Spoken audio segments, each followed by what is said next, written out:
Président. Nous avons écouté avec beaucoup d'attention M. Toumba Diakité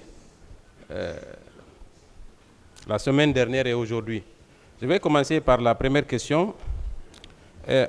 Avant que vous ne soyez aide de camp à la prise du pouvoir, vous avez déclaré ici que vous étiez le conseiller spirituel du président Dadis. Ouais. En quoi cela consistait exactement? Non, conseil spirituel, c'est une maîtrise sur le plan vertical. C'est-à-dire, ça vient. Hein? C'est-à-dire, voilà, c'est la science mystique. Merci, monsieur. C'est la science mystique. Hein? Voilà, chaque prophète envoyé par Dieu est venu avec une science. Oui, mais bon. Voilà, donc je vais parler de la connaissance de Annaba Idrissa. Est-ce que les nougats. Vous avez entendu parler de ça? Nougat. Non. Et si on peut dire bismillah sans mettre point en bas. Le point. S'il n'y a pas point, il n'y a pas bi. Oui. Autant, pardon. Voilà. Merci beaucoup. Est-ce que ce n'est pas... Merci. Donc, les nougats, c'est les points, c'est les étoiles. Vous aviez alors une grande influence sur le président Dadis, si je peux comprendre ainsi. Ah, mais s'il tape ma tête. Non, avant qu'il ne tape votre tête. Depuis le départ, s'il vous plaît, permettez. Oui. S'il vous plaît. Oui. On va aller doucement.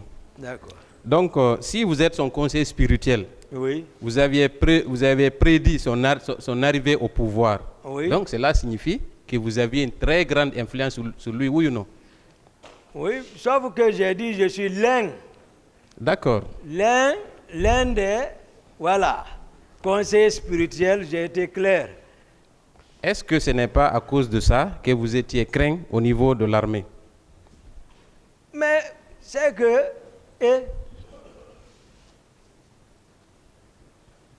Oui. Tout ça, c'est Dieu, je ne sais pas. Mais en tout cas, mon parcours montre combien de fois moi je ne me suis pas amusé. Je suis un bon soldat, c'est tout. Vous savez, un général ne vaut qu'à travers ses soldats. Hein? Un seul général, dans une bataille, ne peut pas faire grand-chose sans la troupe, n'est-ce pas? Oui. D'accord. Donc, dites-nous alors, combien d'hommes étaient à votre disposition après la prise du pouvoir? Dites-nous, il y avait combien d'hommes? Non, c'est-à-dire, moi, je vous ai expliqué d'abord le rapport de force qui a conduit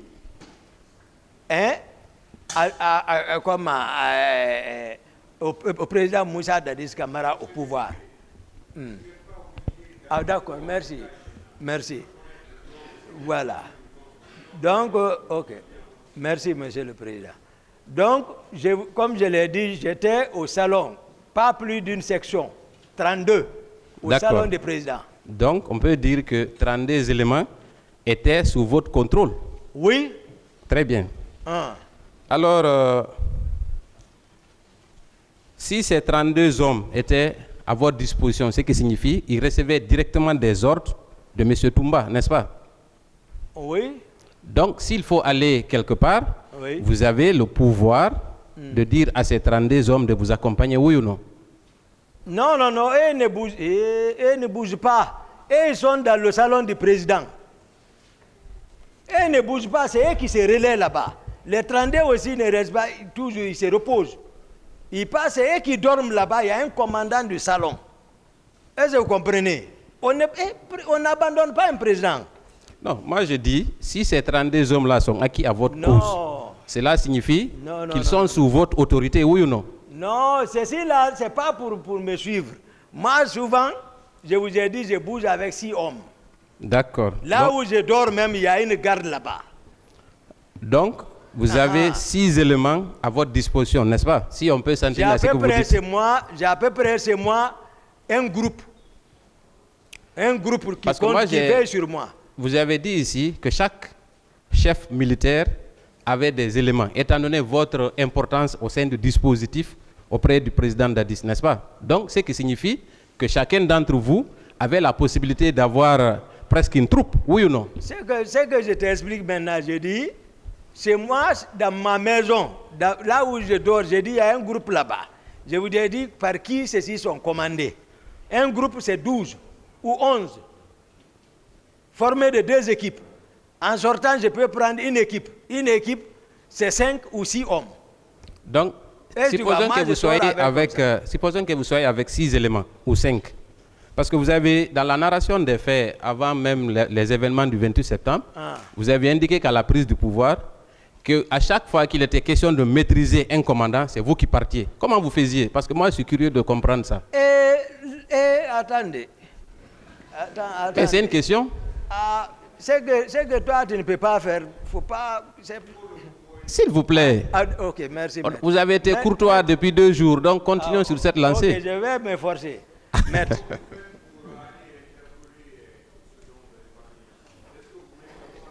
Oui, parce que c'est important qu'on sache. Voilà, c'est le courage.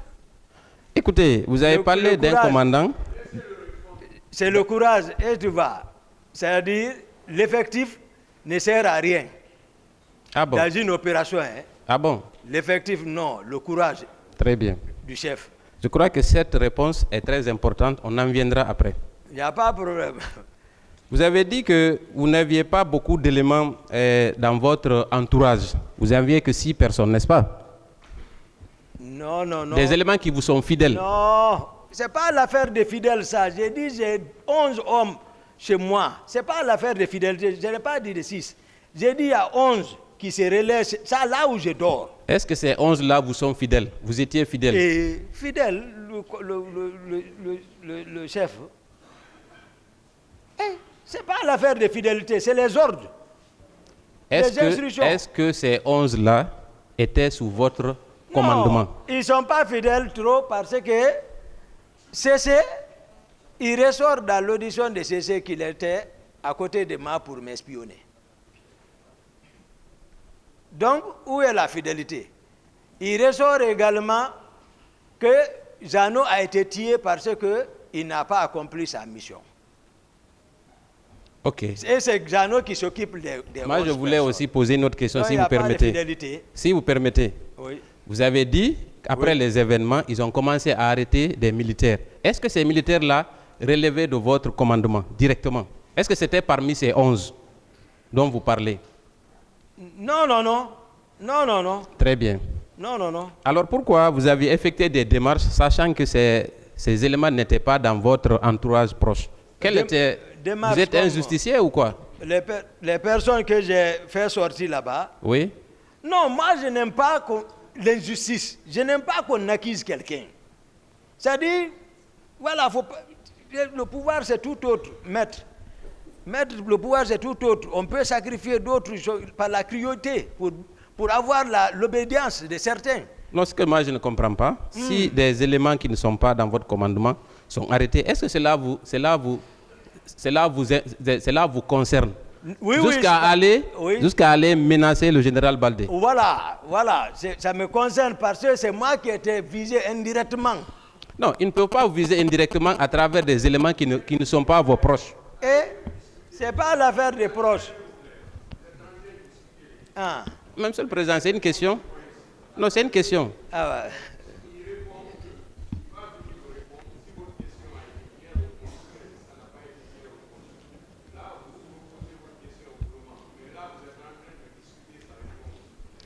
Donc, je vais reprendre la question. J'accepte, Monsieur le Président.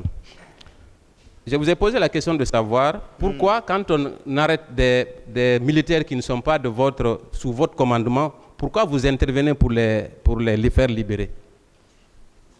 S'ils sont injustement arrêtés, il faut qu'ils soient libérés pour ne pas qu'ils soient vraiment accusés comme ça à tort. Je ne sais pas la cause.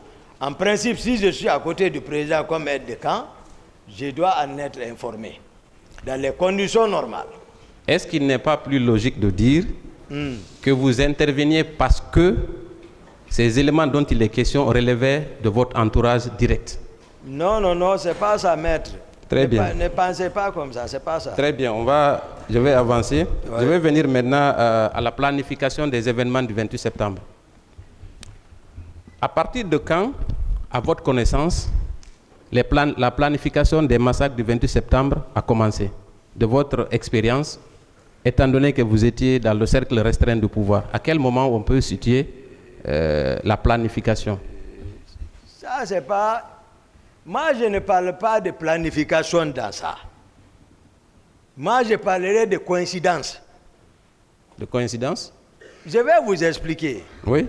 Parce que, à ma connaissance, je n'ai pas été informé de ça après l'abbé. Moi, je dormais. Ils sont venus me réveiller.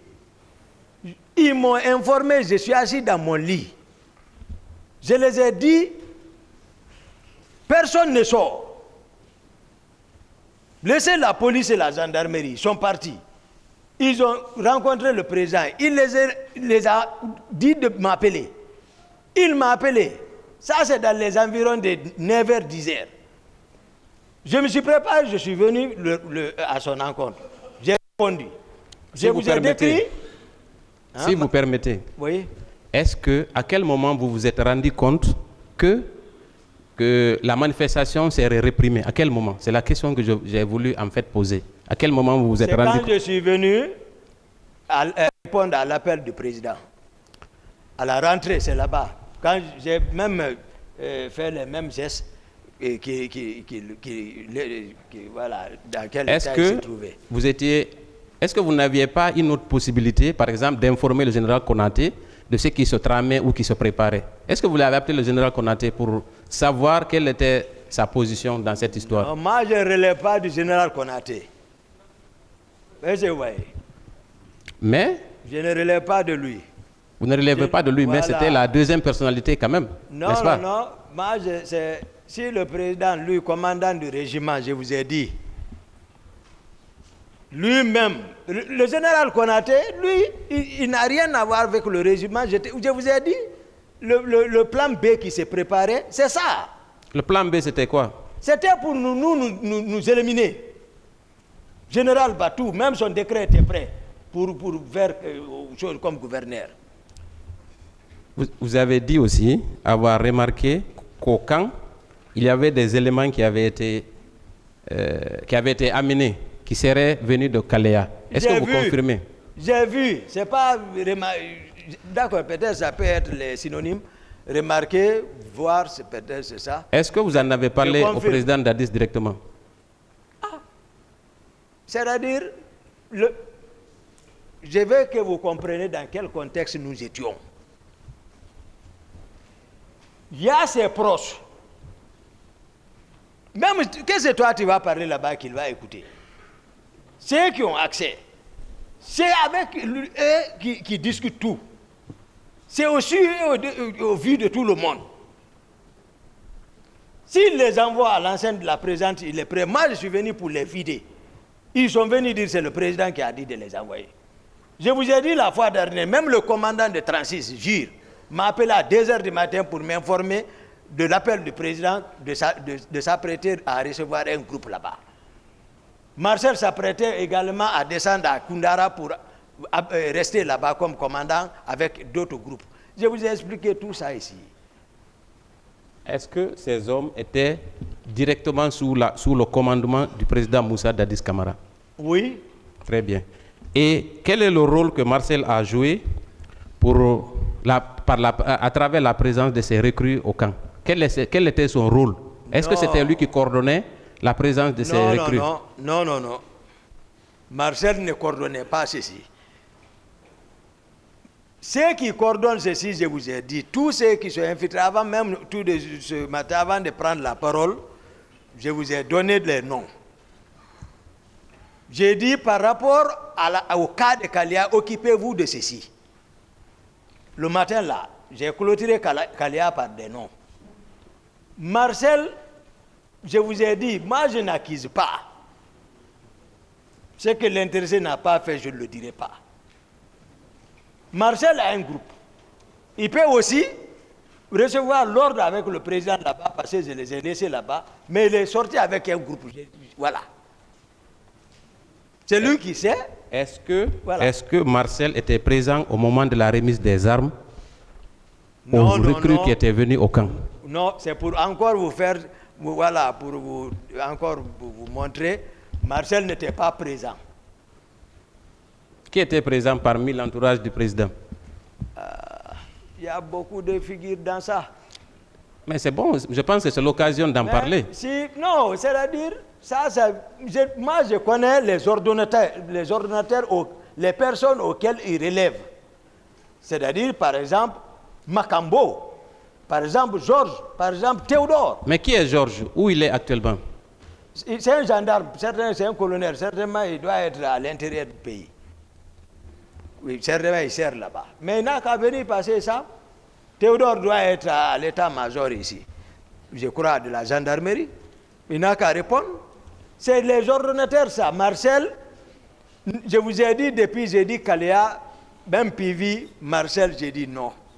J'ai été clair par rapport à ça. Maintenant, c'est Marcel qui sait quel groupe il a pris pour sortir. Maintenant, ces armes, vous dites avoir vérifié, en tout cas regardé à travers votre fenêtre. Oui. Qu'est-ce que vous avez aperçu dans le camion? Est-ce que c'était des Kalachnikov ou c'était quel type d'armes? Oui, il y avait les Kalash, il y avait les FM, il y avait les RPG. Maintenant, dites-moi, moi personnellement, je n'y connais pas grand-chose. Est-ce qu'on peut évaluer le nombre d'armes? Est-ce que c'était un camion rempli d'armes ou comment ça? Il y avait les armes de moi, je n'ai pas pu dénombrer ça, mais à vue d'œil, ce n'est pas une petite quantité. Donc ça pouvait équiper une centaine de personnes? Je n'ai pas dénombré, maître, mais quand même, c'est suffisant, j'étais suffisante quand même. Donc, dès lors que c'est dans l'enceinte du camp, forcément, le président Dadis était au courant, n'est-ce pas? C'est le président qui les a envoyés. Très bien. Monsieur Marcel a déclaré ici, il y a quelques jours, qu'il était malade et alité à la clinique Ambroise Paré. Est-ce que vous étiez au courant de ça? Voilà, son accident, c'est vrai, il a effectivement fait un accident. Est-ce qu'il est resté alité au camp pendant une semaine, la semaine qui a précédé? Non, il a fait un accident. Ça n'allait même pas entre nous. Mais moi-même, je suis passé le voir à la clinique là-bas. J'ai même donné l'argent à un Marcel là-bas. Mais il est sorti le même jour. Donc, ce n'était pas si grave que ça? Il est sorti, je vous ai dit, la réunion de Thomas, c'est nous qui avons présidé. Très bien. Très bien. Ensuite, il a parlé de comment se faisait la dotation en armes pour la garde présidentielle. Il n'y a pas l'affaire de dotation. Tout le monde est venu avec son arme. Depuis après la prise de pouvoir, il n'y a pas eu... Voilà. Tout le monde était avec son arme. Il n'y a pas l'affaire de dotation là-bas. Personne n'a été doté là-bas. Si on dit, peut-être, les camions là, certainement ceux-ci ont été dotés. Mais dire la présidence, il y a une dotation d'armes, non. Donc il n'y avait aucun contrôle sur les armes qui circulaient dans le camp? Il n'y avait aucun contrôle. Merci beaucoup. Maintenant, je vais venir sur les questions concernant le stade. Oui. Je pense que la question vous a été posée, mais je ne suis pas très satisfait des réponses que vous avez apportées. Parce qu'il y a quelques zones d'ombre qui méritent d'être éclairées. D'accord. Voilà. Dites-nous, comment êtes-vous arrivé au stade? Avec combien d'hommes? Oh non, je suis sorti mettre avec Fromo, le féticheur. Comme je l'ai dit, dans une voiture personnelle, 4x4. Et c'est moi qui conduisais. Même un garde n'était pas avec moi. Je suis sorti avec Fromo, j'ai expliqué les circonstances.